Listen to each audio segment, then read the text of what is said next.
Good afternoon, everyone, and welcome to Sports Special. I'm Eric Brown, and here beside me is John Forbes, our sports expert. Today we're going to talk with him about golf. Hello, John. Hello, Eric. Hello, everyone. So, John, tell us, where did golf start? Well, the game of golf is believed to have originated in St Andrews, a small town on the east coast of Scotland. It's thought that local people started the game by hitting stones around a grassy area next to the sea. Really? That's right, Eric. Today, golf's a very popular game in Scotland, and many towns and cities have municipal golf courses where everybody can play quite cheaply. Today, the Royal and Ancient Golf Club is located in St Andrews. This is the body that draws up the rules of the game and answers questions golfers around the world have about the rules. You know, there are 6 golf courses in St Andrews. One of these is the famous Old Course, the world's first golf course. Right. So St Andrews is the place to go if you like golf. About the game. First of all, what do you need to play golf? Well, to start with, you need a set of golf clubs. You use these to hit the ball around the course. There are lots of different sizes of clubs, but basically there are 2 kinds, drivers and putters. Drivers are used for long shots along the fairways, and putters are used for short shots on the greens. Then you need a golf course. There are usually 18 holes on a course. And of course, you need a golf ball. It seems easy to play golf, but how exactly do you play the game? You start each hole on the tee. From here, you use a driver to hit the ball as far as you can towards the hole. If necessary, you hit the ball again to get it onto the green. Once on the green, you use a putter to hit the ball into the hole. It's as simple as that. Well, almost. And be careful not to hit your ball into a bunker, an area of sand. It can be difficult to hit a good shot out of one of these. Don't worry, I'll be very careful. So, John, how do you keep score in the game? Well, each hole has a par, the number of shots required to put the ball into the hole. Let's say the first hole at the Old Course in St Andrews is par 3. If you complete the hole with 4 shots, you're 1 over par. If you complete it with 2 shots, you're 1 under par. The winner is the golfer who completes all 18 holes with the fewest shots or the most shots under par. And what happens if the golfer hits the ball into the hole with just 1 shot? This is called a hole-in-one, and it is a cause for celebration. Is it expensive to play golf? Because it looks like it's a game just for rich people. Well, golf clubs can be expensive, and you may have to pay a lot to play on a course. But you may be able to hire the clubs, and you may be able to find a municipal course that charges very little for you to play 18 holes. How popular is golf? It's very popular in Scotland, as you can imagine, as the game started there. There are 540 golf courses in Scotland. Remember, the population of Scotland is 5 million. But golf's also popular around the world, especially in Europe and North America. The game's really taken off in East Asia. The game's incredibly popular in Japan, Taiwan, South Korea and Singapore. There are lots of professional golfers who take part in international golf tournaments all over the world. Well, now, we certainly know a little bit more about golf. Thank you, John. You're welcome, Eric. Goodbye.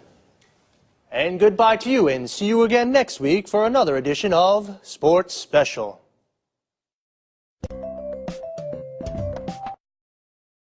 Okay, now let's go back to the start. So where and how do you play golf? The area where you play is called a golf course. A golf course has 18 holes. The aim of the game is to hit a golf ball into each hole with the fewest shots possible. A shot is when you hit the ball. To play golf, you need, well, yes, a golf ball and a set of golf clubs. A set is a complete group, and a golf club is the thing you use to hit the ball. There are two kinds of golf clubs. Drivers, these are clubs for long shots, and putters for short precision shots, to hit the ball into the hole. You take your first shot on the tee. This is the starting point on the golf course. For the first shot, you use a driver to hit the ball along the fairway onto the green. The fairway is the area between the tee and the green. The green is the area of grass around the hole. Here the grass is cut very short. You must be careful not to hit the ball into a bunker. A bunker is an area of sand. And how do you keep the score? The score is the points of the players. Notice we say, keep the score. This means count the points. Well, each hole has a par. A par is the number of points required to hit the ball from the tee into the hole.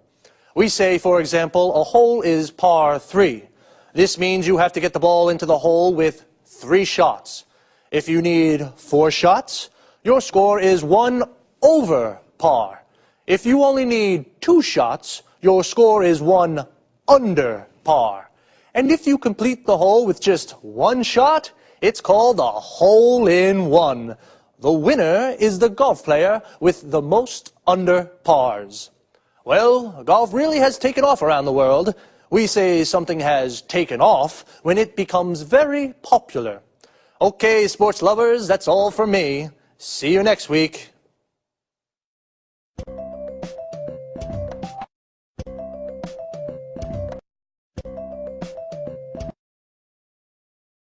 The home of the Tsars and the Revolution, and one of the world's greatest museums. This is St. Petersburg, a magical city that definitely won't fail to impress. I'm Lucy Ross, and this is the travel programme.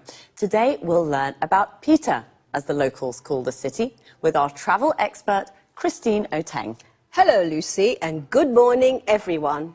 Well, St. Petersburg is beautiful at all times of the year, but it's during the white nights, when darkness never falls, that the city really is at its best. Would you agree, Christine?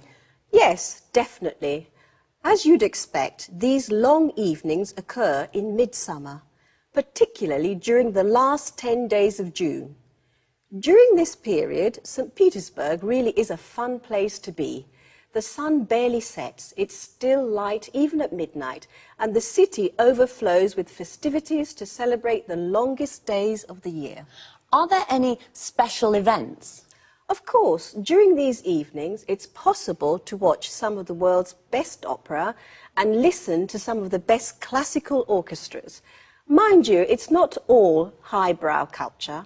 Locals often stay out celebrating all night. There's also a White Nights Dance Festival, with events ranging from folk through to ballet. So, it's possible to see the famous Kirov Dance Company? Sometimes it is, yes. It doesn't always take part, though, but it does usually put on student performances. And what about the city's monuments? Is there anything really special that visitors must see? Well, there really is a wealth of sights for the visitor to take in. St. Petersburg is famous for its many museums and art galleries. The Hermitage, for example, is one of the world's leading museums with a breathtaking collection of all kinds of art and is most definitely not to be missed. There are also numerous former imperial palaces that can be visited both in the city and along the shores of the Gulf of Finland. And try not to miss the city's churches, the main ones at least. Actually, there are so many that it'd be impossible to visit them all. Well, tell us, Christine, is it true that the city's called the Venice of the North? Yes, that's right. This is due to the river Neva that flows through the city and the numerous canals that crisscross the historical centre. On this subject, another special midsummer event is the raising of the bridges over the river Neva. Thousands flock to the riverbanks to see the raised bridges silhouetted against the twilight sky. Well, visitors must remember, find out when the bridges are lowered, or they might not be able to get back to their hotel. That's right. If that happened, they'd just have to stay out celebrating until dawn. Well, that doesn't sound too bad. And the food? I've heard the food's not very good. Is that true? Well, let's say it's not the place to go for a food trip. But if you like a drink now and again, this is the right place for you. Russians love vodka, and they love inviting their friends to drink with them. And Russians can be disarmingly generous and hospitable. But be careful. The vodka's easy to drink, but don't overdo it, or you'll feel it the next morning. Did you hear that? The vodka is good, but don't drink too much.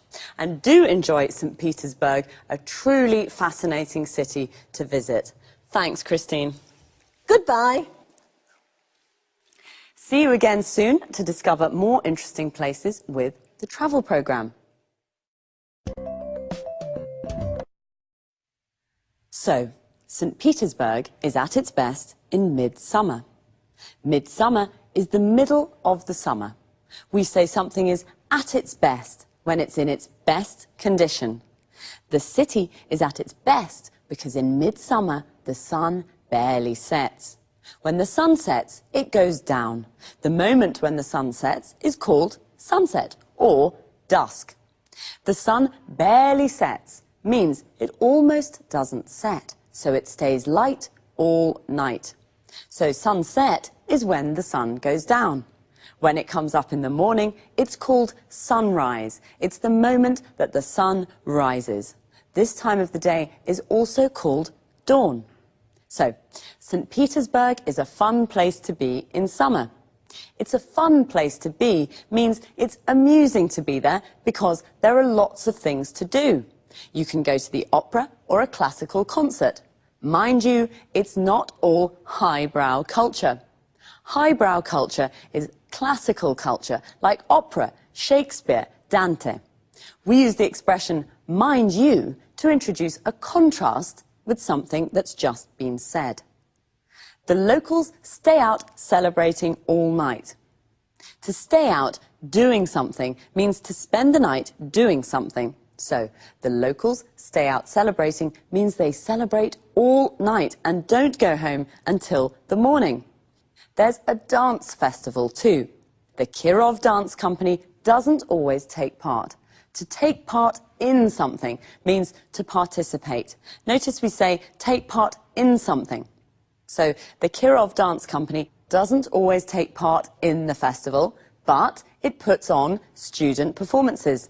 To put on something means to organise something. And remember, it's not the place to go for a food trip, a holiday based around trying the local cuisine. But it is the place to go for the vodka and all-night celebrating. So, bye for now. See you next week.